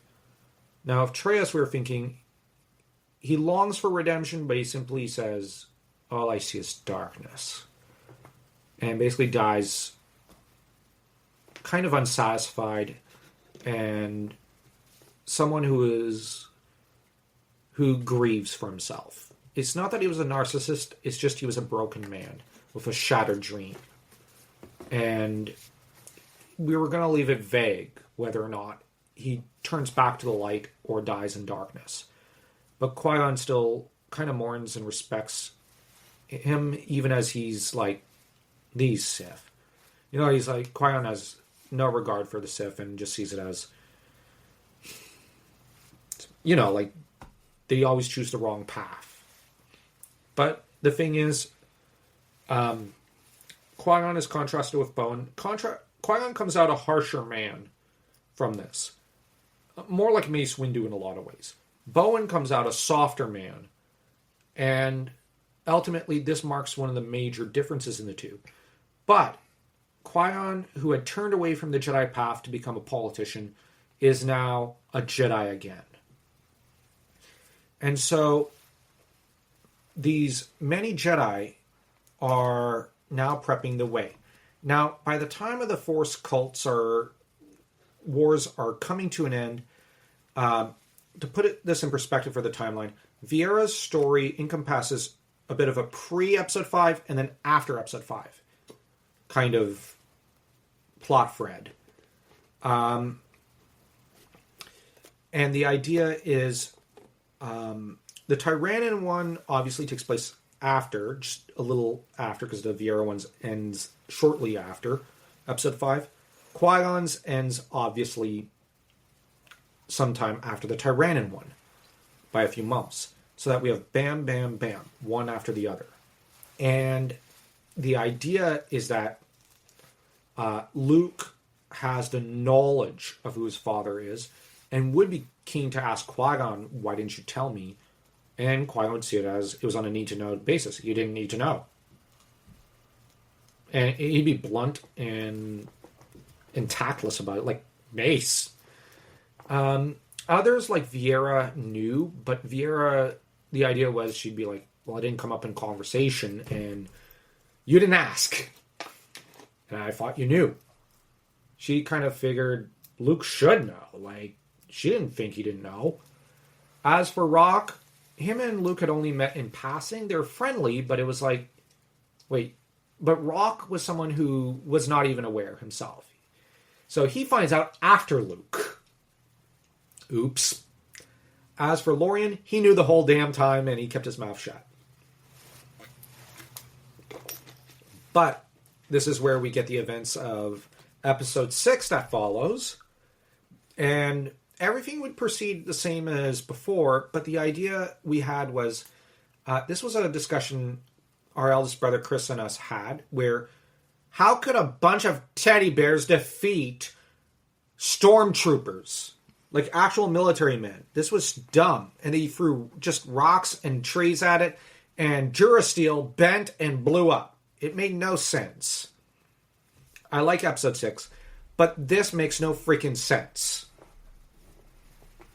I mean, They were at vicious. least Meg You don't had know. all the- What? You you don't know the power of tiny teddy bears. You underestimate Yeah. their power. Now, in the novel, it makes it clear it's pretty one-sided, but still, it doesn't make any sense for the Ewoks to get the upper hand. Our eldest brother's solution was, since Ferris Olin is around, basically the Jedi launch a platoon of fighters into the mix and land their ships pretty much during the battle and basically arrive like a new catastrophe. You know what I mean? Like Gandalf arriving at the last minute, where you'd have the rebellion that mobilizes because Mothma was not in contact with the Jedi, and she got so excited because she's an idiot. Her and Akbar are both stupid, so they throw themselves into the Battle of Endor, and Akbar, as we know, is a subpar general. He's a doofus. Actually, I think he might be the dumbest military guy I've ever seen in fiction. He doesn't realize that it's a trap, and it's like, oh, the Emperor will be on the Death Star.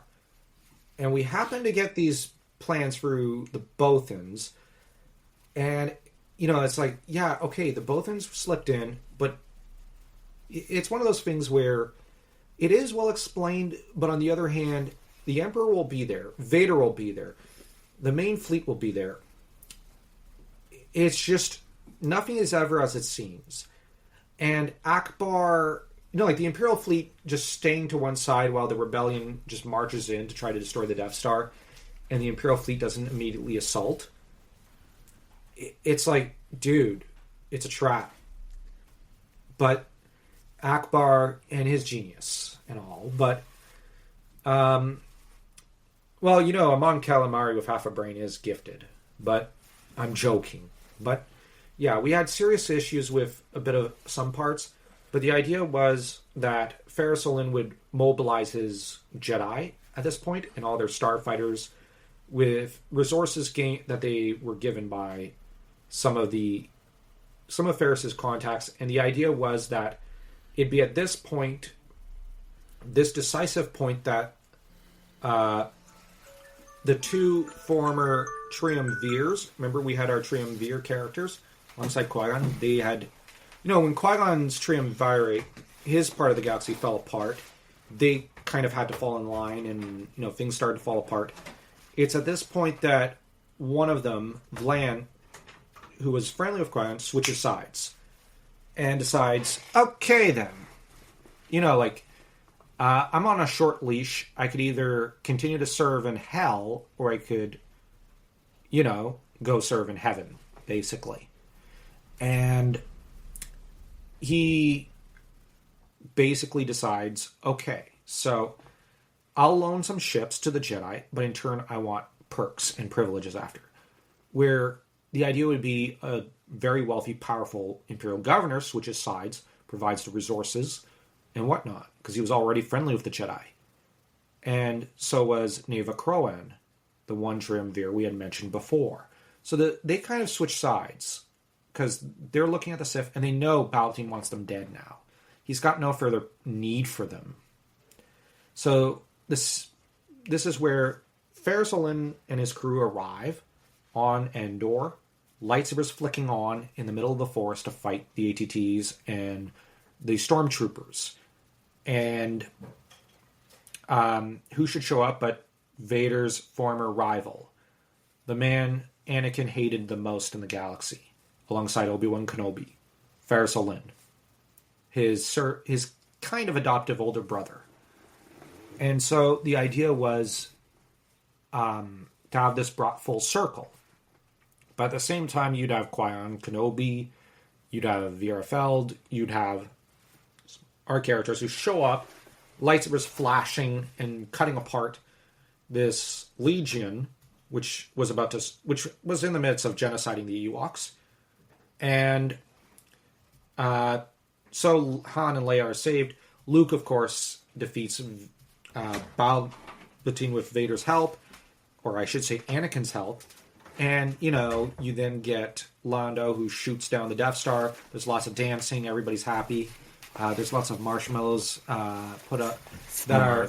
Yeah, they make s'mores off the fire that, they cremate Vader on.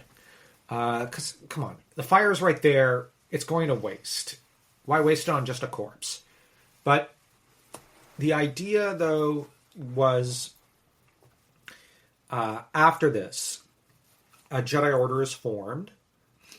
And, a lot of the events in the expanded universe that follow will follow similar lines. Although, the thing is, we had some objections to the way the sequel era turned out. Because the trouble is, there's a lot of things that we kind of took things differently because the sequel era in the books was crap. I'm not going to lie, it wasn't very good. It was not very interesting. The Jedi Knight series did great with it, but the problem is the authors mucked a lot of characterization up. The Yuuzhan Vong eventually became just a constant, it was beaten over our heads too much. And Yasal Miri stuff did not make any sense whatsoever, and it conflicted with Star Wars lore. And it was beaten over our skulls. And then there was the death of Anakin Solo. We never agreed with. It was the first act of subversion and deconstruction in Star Wars history, I would argue. No, wait, it was the second. So there was a lot of that stuff that we didn't agree with. But the idea was that, But the idea, though, was that the Empire would rally one more time 1 year after Episode 6. So that the original era ends with a really different plot point. Because we had established that there'd be 7 Dark Lords for each of the 7 sins. The last one who was not accounted for was Wrath. And this is where we had the idea of having someone extremely powerful who would rally all the remaining Sith, a huge chunk of the Imperial remnant and whatnot, and who would propose herself as the new Dark Lady and Empress of the galaxy. And the first order of business she would have would be bombarding Korlag, a neighboring planet to Coruscant. Just outright bombarding it, because Korlag was one of the first planets in the universe to switch over to the Rebellion, when the Rebellion decided to set itself up as the New Republic. But she ends up basically invading the core, because she still has a huge Imperial fleet. And the idea was that she would do this and even overpower... she would basically chase out Ferris Olin and whatnot. And it's when Lorian and Han and Chewie would go to run a rescue operation for the people of Korlag that she's bombarding, that Tahlon Kenobi would realize that this Dark Lady was in reality the one little novice girl he had a crush on as a teenager. And she ends up revealing herself as the new Darth Sacrilios, which I believe means sacrifice of sorts. And the idea was that she had been captured by Treyas in Sinistra, but Treyas had broken her and converted her to the dark side. And she had come to hate all those she had loved and love all those that had hated her.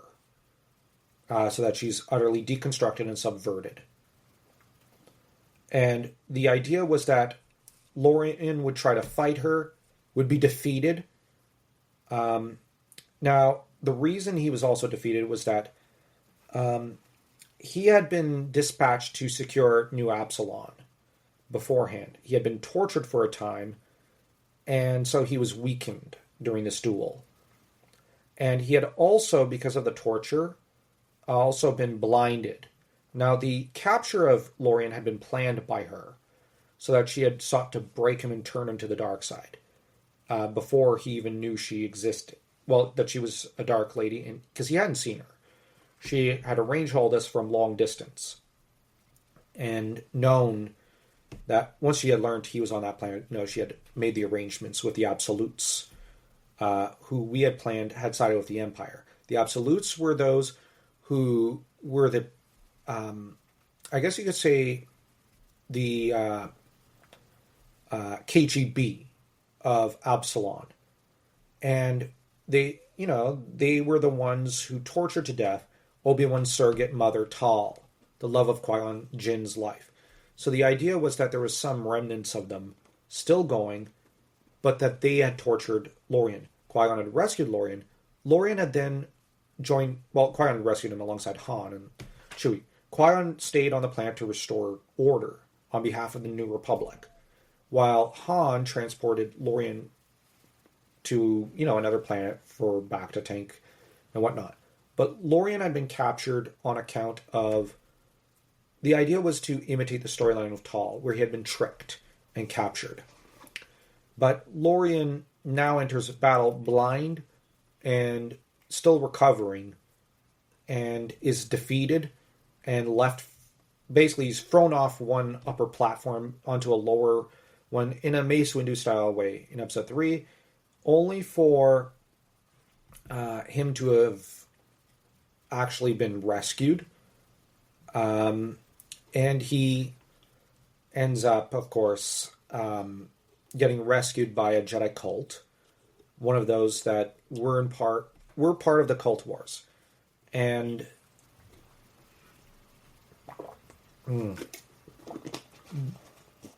Lorien is, of course, taken to another planet, and the idea was that he'd be taken to an Outer Rim planet. We hadn't fully figured out which one, but the idea was that that's where Revan's tomb would be, and Lorien would have to find his way through a jungle to the tomb of Revan. And the idea was that Lorien would be visited by the ghost of Revan, who would be a light side ghost, not a dark side one. And it'd be the light side ghost of Revan who would reveal that she had, yes, we went with she, because the idea was we didn't like how the Star Wars Torah writers had handled Revan and whatnot. And when we had played, we always liked Jedi Exile as male. So we went with her. And we also liked the Karfo-Nazi love story a lot more than the Bastila one, because the Bastila one was just quote for quote, just a copy-paste of Han and Leia. Whereas at least with Karf, it was original. And the idea was this is where Revan is buried. And her ghost would reveal that, how she helped Darth, she had a dark holocron, it seemed, that convinced Darth Bane of the rule of two and whatnot. But the idea was that that holocron would have been one final act of either trickery to trick a future Sith into slaughtering other Sith, or was a recording rather than a holocron. Because the holocron thing makes no sense because she turned to the light. Light side ending means that there can't be a dark side holocron of Revan, because it's attached to the soul. And if Revan's still evil, then yeah, the holocron would be evil.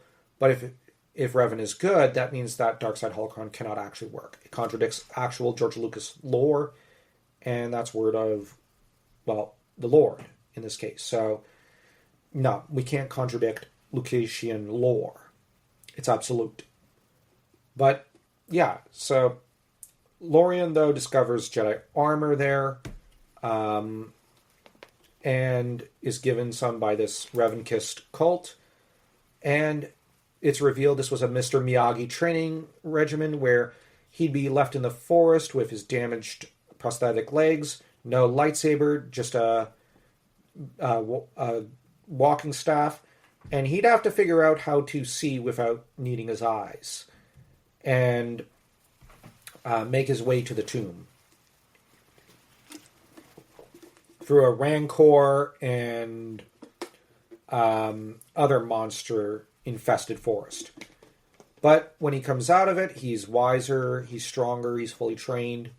And he'd come out of it using more his father's lightsaber. The double-sided lightsaber of Tahlon Kenobi. And, the Revankiss would then fix up his legs alongside Olivia using Mandalorian steel. And then from there, the idea was that Lorian would also Mandalore the Builder, Qui-Gon's old friend, would have shown up and also helped contribute to the construction of those prosthetic legs. And the idea was that Sacrelios had been fended off little by little by the likes of, General Lando Calrissian, Qui-Gon Kenobi, Luke Skywalker. And so she's pushed ever more back. So she rallies what villains and characters she can for one final battle, a defensive one. Now she retreats to an ice world where the only way in is through a mile-long trench along an ice canyon, but it's littered with cannons and turbo lasers, and there's also a shield all around the main fortress. And the idea was the main fortress, the shield shuts down every few seconds so the fortress could fire outwards at everyone, off-world and down the canyon. But then it flicks back on. It's damn near impossible for a pilot to fly in. And there's, of course, nods to Episode 4 here. But the idea was that by now, the events of Jedi Knight Dark Forces 2 have taken place. So Kyle's a trained Jedi, but he's wanting to turn away from the Jedi path. So those events are playing out. Or have played out, I should say. Now, the thing is, Sacrelios was also someone who had chronic backstabbing disorder. And she had hired at one point Boba Fett, but she then ended up trying to get Boba Fett killed. She had no use for him. And Boba did not take that well. So you have here the Republic fleet, which is led by Mandalore, Lando, and also Ferris Olin. They're leading the Republic fleet. Luke is also leading it. And this is where we wanted to show Luke as a general and showcase him as a brilliant general at that. Not as a loser or whatever that the books often showed him as. So, because that was something that always pissed me off. I've ranted about it enough times. Oh, yeah. And the idea was that Luke would do that. And, you got the two fleets that smash into each other with more than, the idea was almost 10,000 capital ships firing on each other. And the idea is that Jalnia Shen would use her battle meditation in concert with 5 other Jedi so that they can get the same kind of effect Bastila could. Luke would be amongst them, even as he's organized some of the strategy and he's then meditating. Jalnia's meditating, and they're doing a force mold, and they're also doing battle meditation together. Now, realizing what they're up to, this is where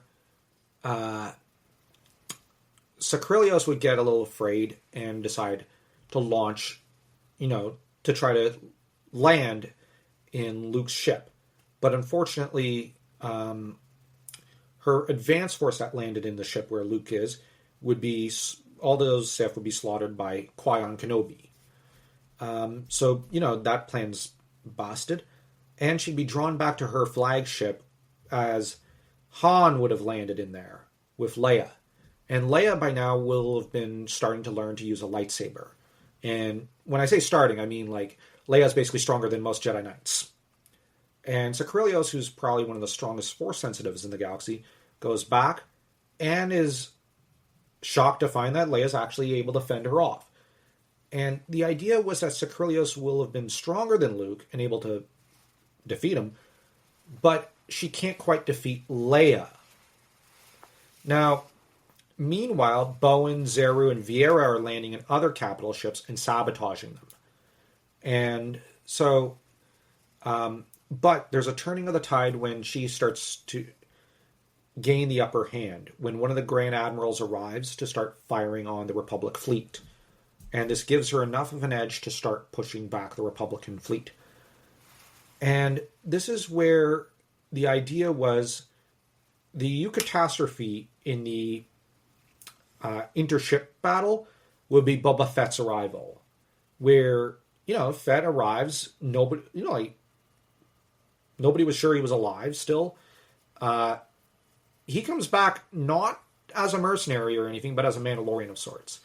And the idea was to give, our oldest brother wanted to give him, and even Dan wanted to give him a redemption arc.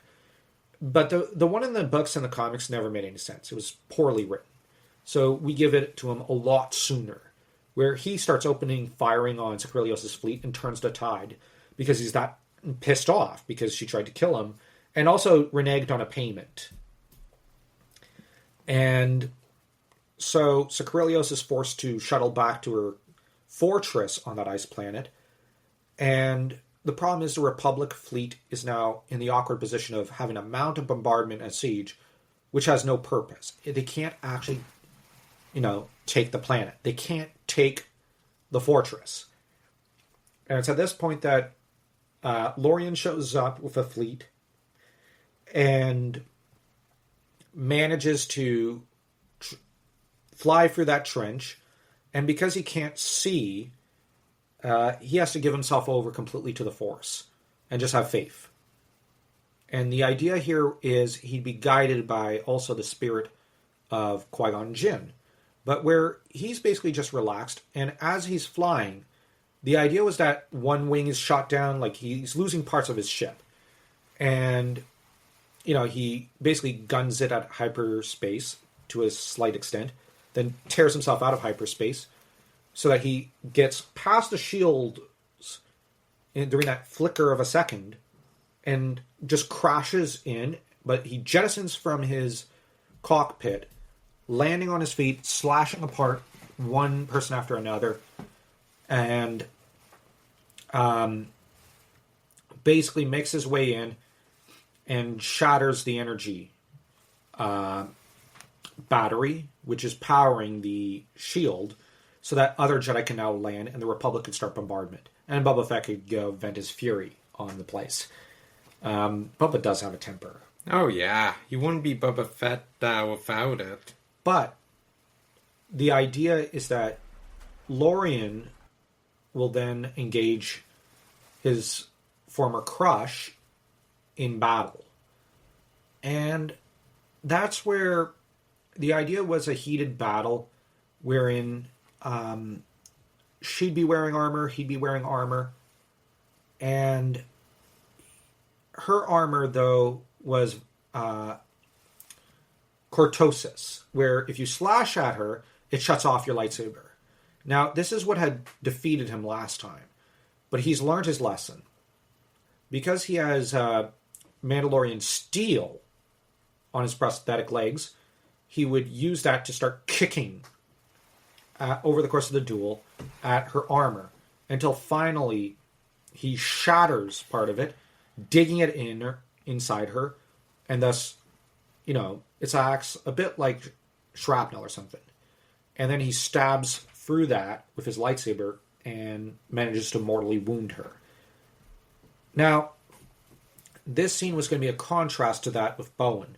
Lorian goes to hold her because he does care for her, but where Sinistra had been receptive to her former lover's attentions, Sacrelios' response is one of, she seems like she's going to forgive him, then she spits in his face and tells him, I hate you. Damn you. Why won't you die? With her last breaths. Which, the idea here was that Lorian, who had in some ways been the most innocent of the team, is no longer innocent. but this is the last chapter of this original era. And the idea was, so she was an innocent maiden and had turned to the dark side. And Lorian had been someone who, like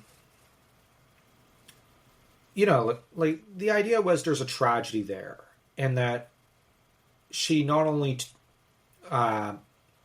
in some ways it was kind of her fault he lost his feet, then she caused the loss of his eyesight, and now she ends up even denying him, closure. Well, maybe not closure, but forgiveness. So the idea was that she became truly vile in a way. And it was also the idea of a toxic relationship that he really should have torn himself out of.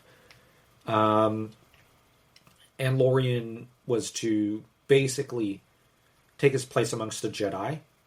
And it was also going to be during this mission that Ferris, who had always had some reticence towards the Skywalkers, finally kind of lets go of some of his reticence. Because the idea was he would have let go of almost all of it with Endor, but there was still a little bit of it left. And it's with this battle that he decides to, yes, the Jedi Council must be rebuilt, and Luke would become Master of Ceremonies. Yes, I know in the actual canon Luke is Grand Master, but the idea is Ferris Olin would assume that position till his death. Dun, dun, dun! And that is going to come up down the road. But, yeah, so this is where the idea, I know I keep using that sentence, but it's just the story ends here with a counter to the Vader thing. Vader turns back to being Anakin. Sacrelios refuses, so that we have a total contrast. Because the idea there was that Dan and I had was she is the opposite. She could not be saved. Because, Yoda once said, once you start down the dark path, you can't be saved. And we wanted at least one villain who'd be like that. Whom it's like, you can't reach. You can't save.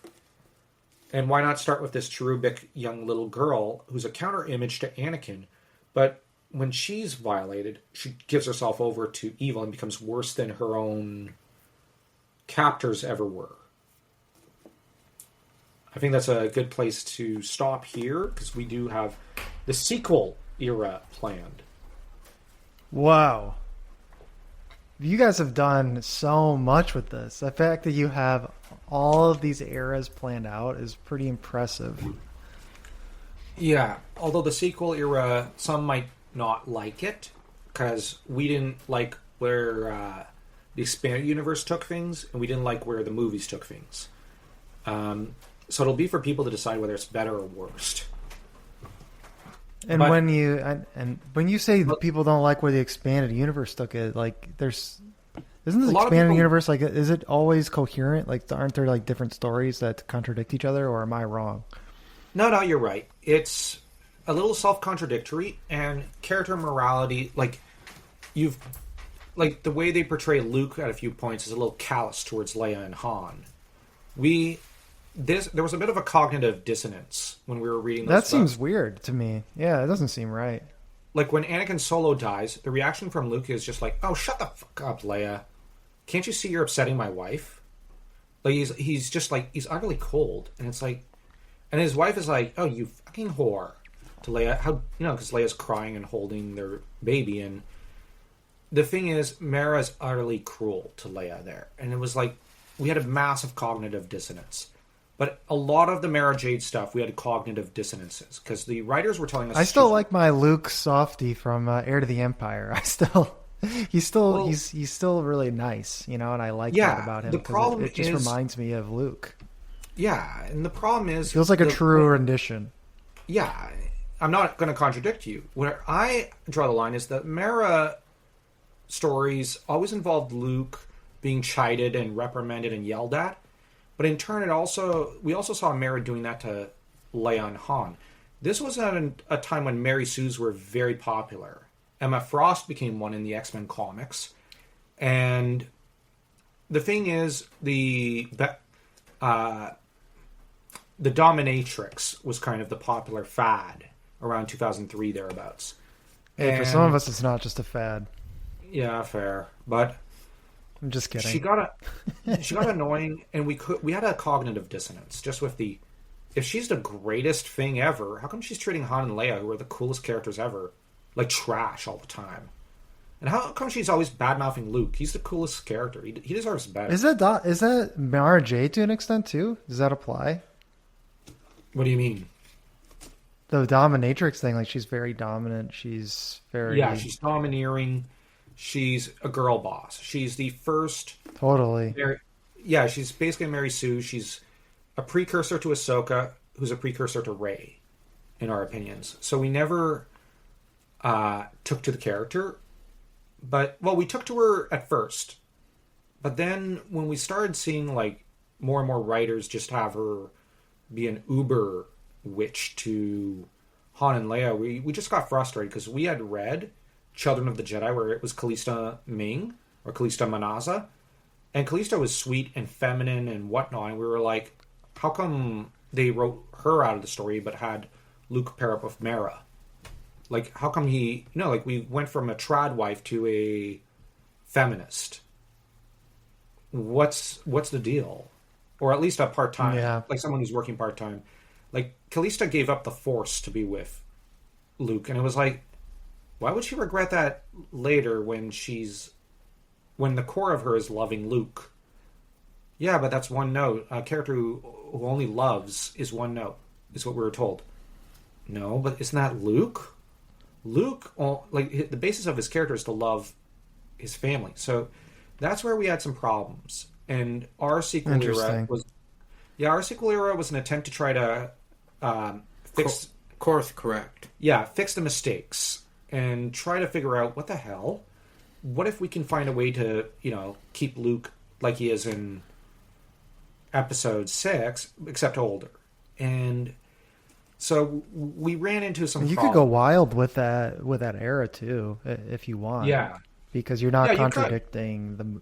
I mean, no one cares about the sequels. I don't care about the sequels.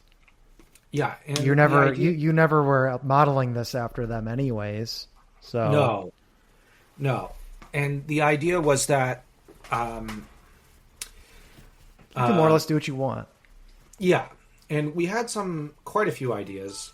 So I think this is a good place to end because we're on the cusp of the sequels.